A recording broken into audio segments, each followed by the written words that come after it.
오늘 주신 하나님 말씀은 여호수아 1장 1절로 4절 말씀입니다. 여호수아 1장 1절로 4절 말씀을 제가 받들어 읽겠습니다.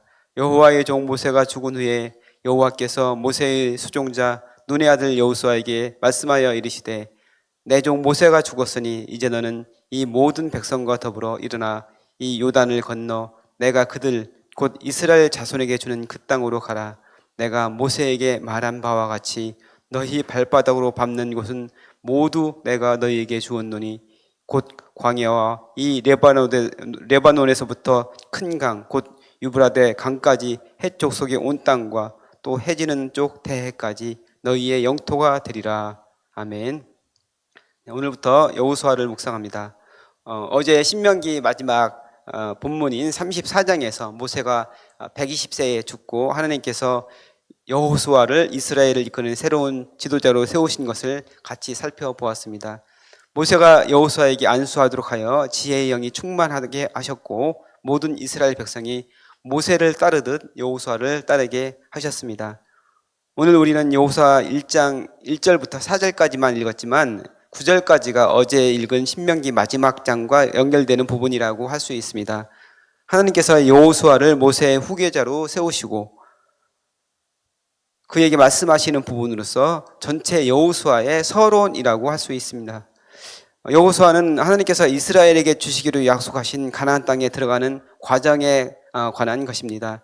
가나안 땅에 이미 살던 족속들을 정복하고 땅을 분배하는 내용들이 이어집니다.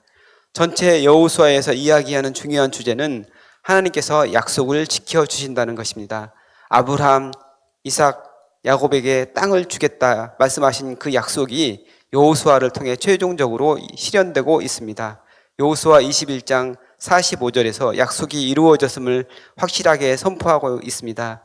여호와께서 이스라엘 족속에게 말씀하신 선한 말씀이 하나도 남음이 없이 다 응하였더라. 아멘. 신실하신 하나님께서는 하신 약속을 반드시 이루시는 분입니다. 우리의 생각과 하나님의 시간이 달라서 때로는 우리가 그 약속이 더디 이루어지는 것 때문에 지치고 힘들 때도 있습니다. 하지만 중요한 것은 반드시 그 약속이 이루어진다는 것입니다. 아브라함에게 주신 약속과 이스라엘 백성이 가나안 땅에 들어가 땅을 차지하기까지 그 사이의 시간이 꽤 길지만 하나님께서는 그 약속을 분명하게 이루어 주셨습니다. 잊지 않고 그 약속을 확실하게 이루어 주신 것입니다. 그렇기 때문에 우리는 하나님께서 성경에서 약속하신 그 말씀을 붙잡고 기도해야 합니다. 하나님께서는 신실하신 분이시기 때문에 말씀을 붙잡고 기도하는 당신의 자녀들의 기도를 반드시 들어주십니다. 이스라엘 백성의 지도자로 세워진 여호수아는 어떤 사람인지 그 인물에 대해서 살펴보겠습니다. 우선 그의 이름은 원래 호세아였는데 모세가 여호수아로 이름을 바꿔주었습니다. 호세아는 구원, 구출이라는 뜻을 가지고 있습니다. 모세가 바꾼 이름 그 여호수아는 여호와가 구원해 주신다라는 뜻입니다. 그러니까 호세아라는 그 이름의 구원의 주체가 누구인지 분명하지 않은 것을 여호수아, 즉 여호와가 구원해 주신다라는 분명한 뜻으로 바꾼 것입니다. 여호수아는 나중에 예수아가 되었는데 바로 신약의 예수님의 이름이 바로 그 이름입니다. 여기에서 헬라어 예수스 그리고 영어로 지저스라는 말이 나왔습니다. 여호수아는 모세의 수종자라고 표현되는데 모세가 십계명의 돌판을 받기 위해서 시내산에 올라갔을 때 함께 동행했던 인물입니다. 그런데 그때 산 밑에서는 어떤 일이 벌어졌습니까? 아론이 중심이 되어서 황금 송아지를 만들고 사람들이 거기에 절하는 엄청난 죄악을 범하고 있었습니다. 그때 여호수아는 모세와 함께 산에 있었기 때문에 그 현장이 없었고 나중에 모세가 이스라엘의 범죄를 속하기 위해서 회막을 드나들고 있을 때에도 끝까지 회막을 지켰던 사람이 바로 여호수아입니다.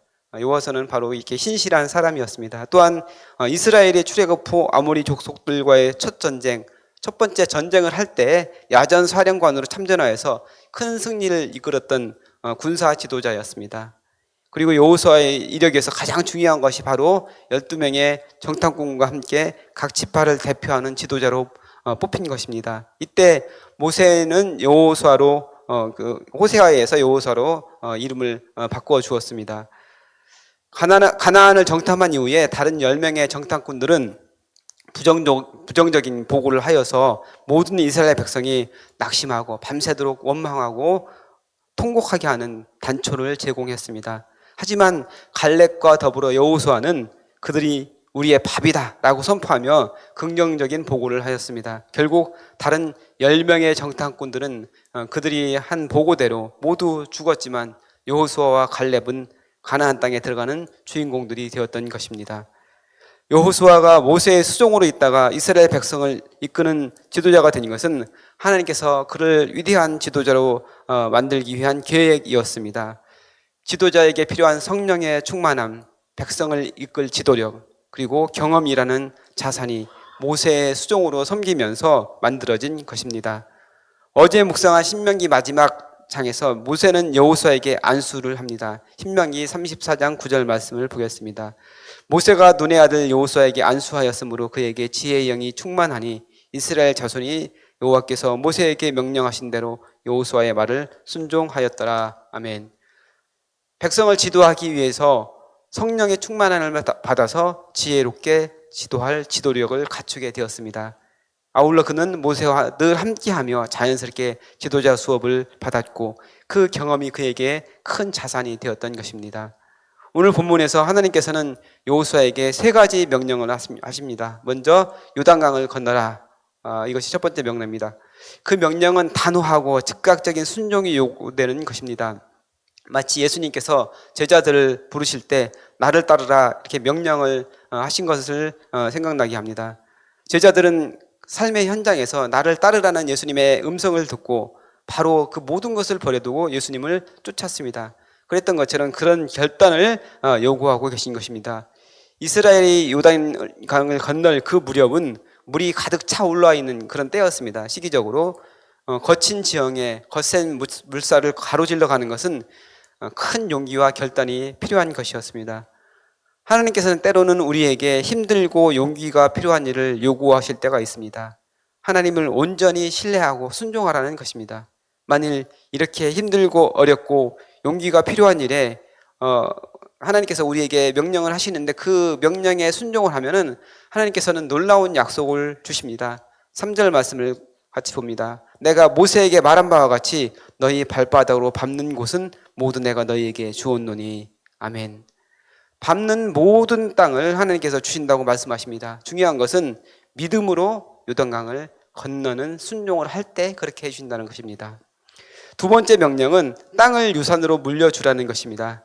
6절 말씀을 3번역으로 읽겠습니다. 굳세고 용감하여라. 내가 이 백성의 조상에게 주기로 맹세한 땅을 이 백성에게 유산으로 물려줄 사람이 바로 너다. 아멘. 조상에게 약속하신 땅을 이제 하나님께서 다 정복하여 차지하게 하실 것입니다. 그것을 이스라엘 12지파에게 각각 분배하여 자손 대대로 그것을 유산으로 이어받게 하라는 것입니다. 하지만 그 땅은 저절로 얻어지는 땅이 아닙니다. 싸워서 정복하고 쟁취해야 하는 그런 땅인 것입니다. 그렇기에 두려운 마음이 들 수 있는데 하나님께서는 강하고 담대하며 두려워하지 말라고 하는 것입니다. 당연히 두려울 수밖에 없는 그 상황에서 두려워하지 말라고 말씀하시는데 그렇게 할 수 있는 근거는 무엇입니까? 바로 하나님께서 함께 하시기 때문입니다.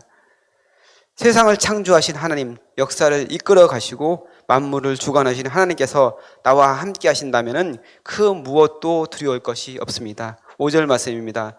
내 평생에 너를 능히 대적할 자가 없으리니 내가 모세와 함께 있었던 것 같이 너와 함께 있을 것임이니라. 내가 너를 떠나지 아니하며 버리지 아니하리니.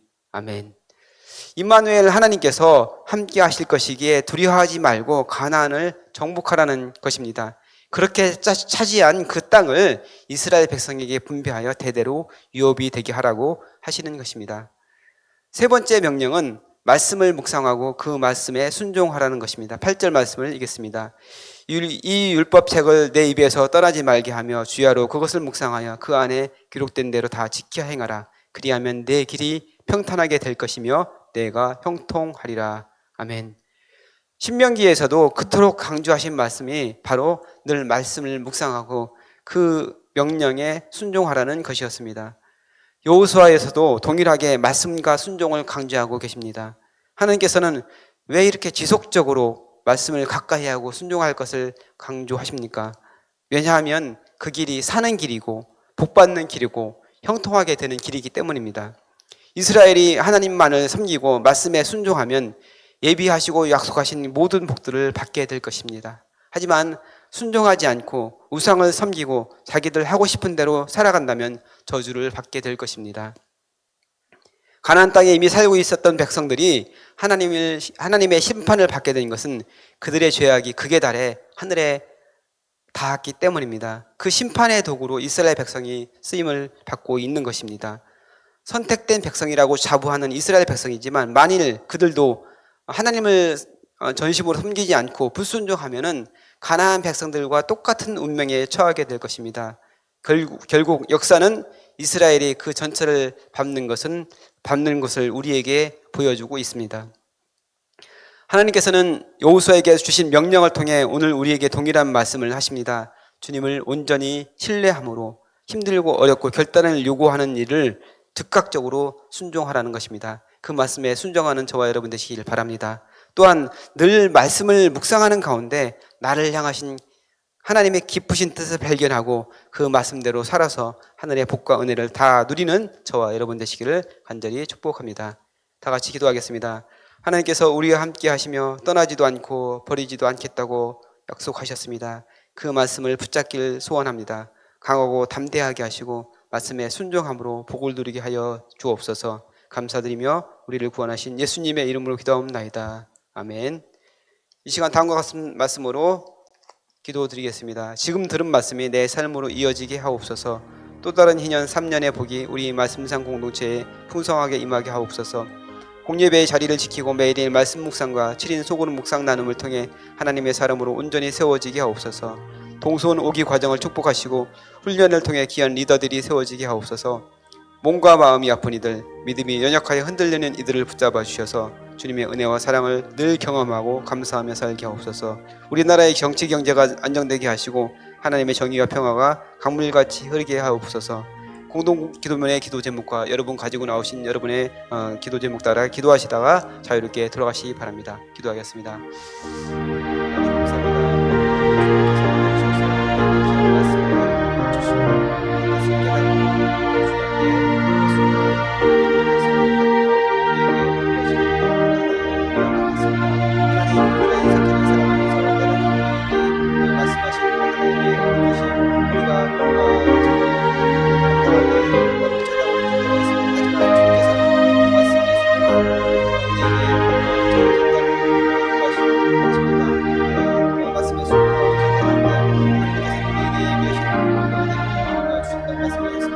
내가 받는 땅을 내가 너에게 주리라.